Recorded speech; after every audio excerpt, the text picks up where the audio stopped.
Лектор одоо ингэж ирнэ гэсэн ирж явна гэсэн шүү дээ. Лектор яасан бэ? Багш маань гэж байгаа төгсрээд ирж явна гэсэн бодохгүй гэсэн. Цааны хоорондоос гараад цай өдрөгийн өөрхөн бол их хоорш үүдэг байсан. За би нэг ярьчих гоо. Ингээ хараа.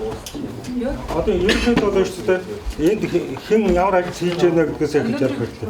Нийтдээ шүү дээ шууд арчлал төлөвлөлийн арчлал гэж байдаг тийм үү? Өдөөс өмнөх ажиллагаа ямар ажиллагаа байсан бэ гэхээр шүү дээ. Төлөвлөлийн арчлалын тийм ажиллагаа байсан шүү дээ.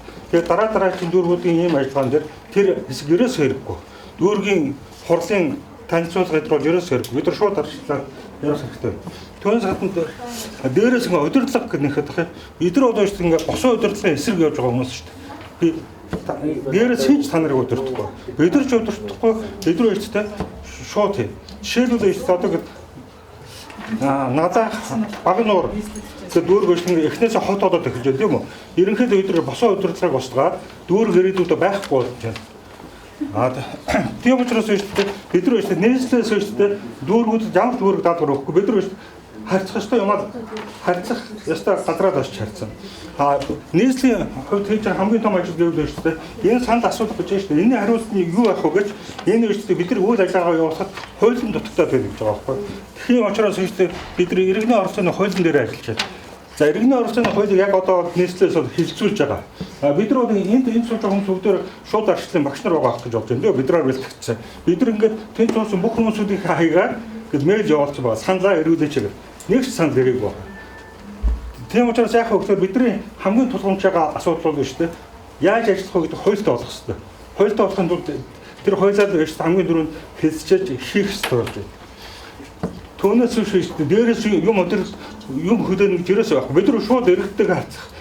За жишээ нь зарим дүүргийн ажилтнууд энд байхгүй нэг гэж тийм үү? Тэр байхгүй байгааг зэмлэх хэрэггүй. Тэд нар шүү дээ босоо өдрөөр дургуй уучраас ирэхгүй байна. Тийм учраас түнг ирсэн үзэмжлэх хэрэггүй ажиллаа хийгээд явж байгаа гэж байна. Гомдолтой миний эрдэс юу арайч болон бодлоо. Хараа зүгээр дээрс босоо бид нар удирдах гэж байгаа биш ээ. Хамгийн гол нь бид нарт шүү дээ эрх зүйн одоо биднэрт нийслэлийн иргэний танхим одоо жишээ нь иргэний оролцооны хууль одоо хууль гарах гэж байна те бид нарыг санал асуулга явуулсангүй тэгээд ингэж энийг юу шиг энийг хэлэлцүүлэх хийгээд одоо бүх иргэний танхимуудын оролцооных нь юу ягаад санал асуулга авалдаг. Тэн дээр чинь ч гэсэн хүмүүс тэгээд тэд нар чинь яах вэ? Хэлэлцүүлэхэд оролцохгүй байх гэдэг чинь гамбалдаа энэ чи бас ч гэсэн бас үзэл бодлоо тулах гэдэг л шин. Бид нар зүгээр ингээд хиндэн сайн юм бэ, хиндэн муу юм бэ? Бид нар яаж оролцох вэ гэж гэдэл ярилцж байгаа. Хараа энэ иргэдийн оролцоог хангахад биднэрт иргэний танхимуудад учирж байгаа бэрхшээлээр бид нар ярих гэж өнөөдөр цугсан байхгүй. За манайд юун дээр болохоор шүү дээ энэ багнуур одоо багнуурч гэдэг юм уу наадаач гэдэг юм уу энэ дүүргүүдийг ирэхэд ер нь бол одоо энэ төрийн захиргааны байгууллага иргэд хурал одоо юу хийж байгаа юм бэ? Тэрийг зүгээр сонирхуулах журмаар юу хийж байгаа болохоос зүгээр энэ тэдний туршлагыг судлах гэсэн биш шүү чи зөв ойлгоо. Тэгээд бол энд яг босоо өдрүүд дотор жишээлбэл хамгийн дээр нь одоо ерөнхийдөө иргэний танхим тавих гэдэг шүү дээ. Тэр ерөнхийдөө иргэний танхим гэдэг ерөөсөө иргэний танхим биш тэр хаалттай газар байна. Нийслэлийн иргэний танхим бол шүү дээ. Нийслэлийн хурлын дэргэд байж байгаа тийм үү? Тэгтээ бас ингээд буруу газар байж байгаа. Яагаад тэнд байж байгаа юм бэ гэдэг шүү дээ. Бид нар шүү дээ төрөөс бидрийг ажиллах гэж даалгасан. Тэнд байж шүү дээ нийслэлээс учраас бид нар цалин хөлөөнгөө нэг газараас авах учраас тэнд очиж наалдаад байгаа. Яг энэ хууль мөлн жигдрээр гараад ирэхээр байж шүү дээ. Иргэний танхим гэдэг утгаараа яг байж байна. Тийм ч учраас баян зүрх дүүргийн одоо ер нь манай удирдлагууд дээрээс ярихтаа байна шүү дээ. Нэрээ одоо яах ёстой юм бэ? Бусад одоо бид нар өмнө гоолд очиж үзсэн зүгээр ер нь нэлээд олон газруудад очиж үзэхэд байна шүү дээ. Дүүргүүдийн иргэний танхим яг л нөгөө хараат байдлаараа хурлын доор ажиллаж байгаа байхгүй. Хурлын доор ажиллахаараа одоо жишээ нь хурлын өгсөн өөрөг даалгаврыг биелүүлдэг ч юм уу одоо тим ажлуудыг хийдэг ч юм уу одоо дарга ч юм уу ажлын албаны дарга өгсөн өөрөг даалгаврыг одоо тэд бичээд ажлын энийг хийгээд гэж тэрийг хийгээд сууж байгаа байхгүй. Баян зүрх дүүргийн иргэний танхим бол өстой харин нөгөө хурлын хараат биш байдлаар өөрсдөө төлөвлөгөөгөө хийгээд өөрсдөө иргэд рүүгээ хандаж юм хийдэг байхгүй. Би тэрүүгээрээ бол бас нэг баян зүрхийн иргэний танхимыг одоо хурлын хараат биш иргэд рүү чиглэсэн юмыг бас би дааж хийдэг байгуул одоо иргэний танхим муу гэж боддгийг. Тэгээ одоо энэ улсууд руу харин манай нэг ганц давуу тал нь байгаа байхгүй юу? Хурлын хараат биш. Зөвхөн хурлын дэрэгдэх боловч хурлын ерөөсө хараат бас байлаа үйл ажиллагаа явуулдаг тийм. Одоо жишээ нь шүү дээ хөгжлийн бэрхшээлээ өнгөрсөн одоо өнгөрсөн 7 хоногийн 3 дахь өдөр энэ манай захиалах хүүхдээ зүгээр л төрийн бас байгууллага одоо нуруу нухсны хүүхдүүдийн одоо тийм дэмжих одоо тэр эцэг эхийн чадварчлах төрийн бас байгууллагаас явж байна. Танах одоо заалт маалж байгаа одоо бид нэг 2 өдрийн сургалт явуулмаар төлбөрт ямар ч төлбөр байхгүй хүрээ дээр одоо хийж болно. Тэгээ одоо тэр Канадын хөрөнгө оруулалтаа тэр Канадын нэг сангийн хөрөнгө оруулалтаа маш гоё сургалт яваад өнгөрлөө. Манай тэр болгоноос сайт бид тавьж байгаа.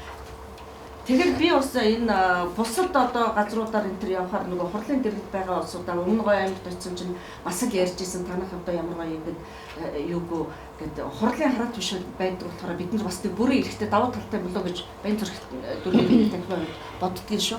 Баян зүрхийг ингээ харахад бас ингэж байгаа. Одоо сая бахан гадаадын байгууллагуудыг ярьчлаа шүү дээ тийм үү? Тийм ээ?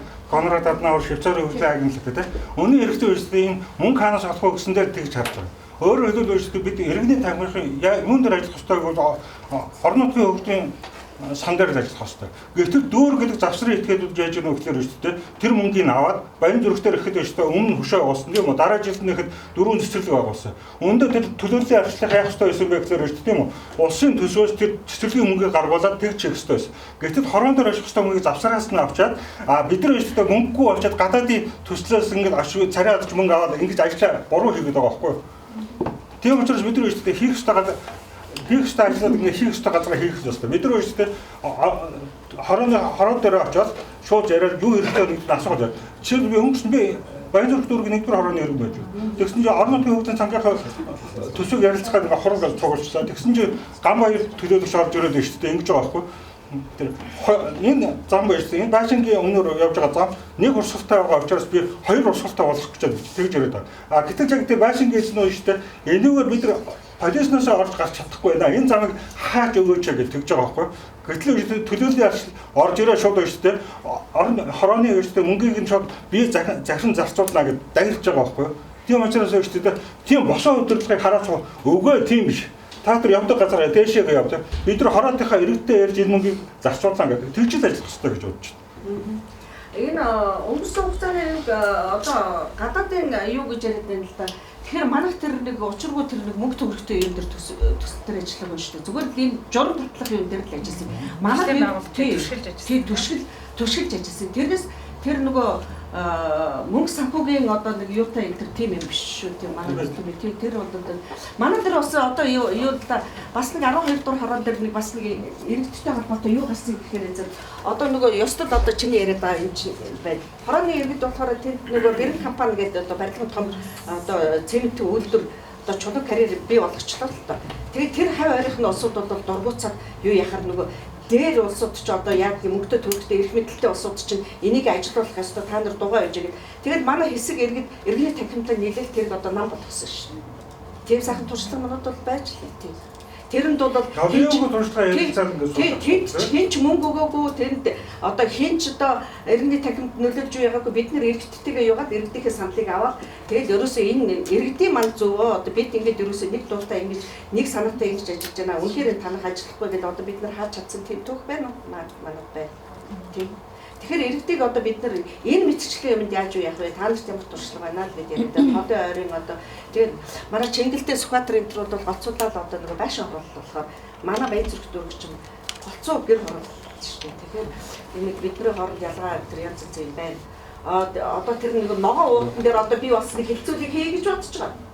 Одоо ногоон уудыг бол одоо фэйсбүүк одоо зарим буруу нэг ногоон ууд ингээд юу яасан өчнөө мөнгө төгрөгөөр хүүхдийн цэцэрлэг байх нь зөв гэж яриад байгаа байхгүй юу. Тэр нь зарцуулж байгаа хичнээн тэр юм. Гэхдээ ногоон ууд бол миний хувьд за юу байх зүйтэй л гэж бодлоо. Бусад дэлхийн бүх бусад улсуудын туршлага байж байна. Ингэснээр шүү дээ хүн бидний үед ингээд нэг зүгээр шийдэгдээд дараа үед өшөө сайхан туршлага биднэрт бий болох хэрэгтэй байхгүй юу. Би тэгж боддог. Тэгээ одоо энэ эрэг юу гэж боддгийг би одоо бас энэ ногоон уудын талаар хэлцүүлэх хийл гэж бодлоо.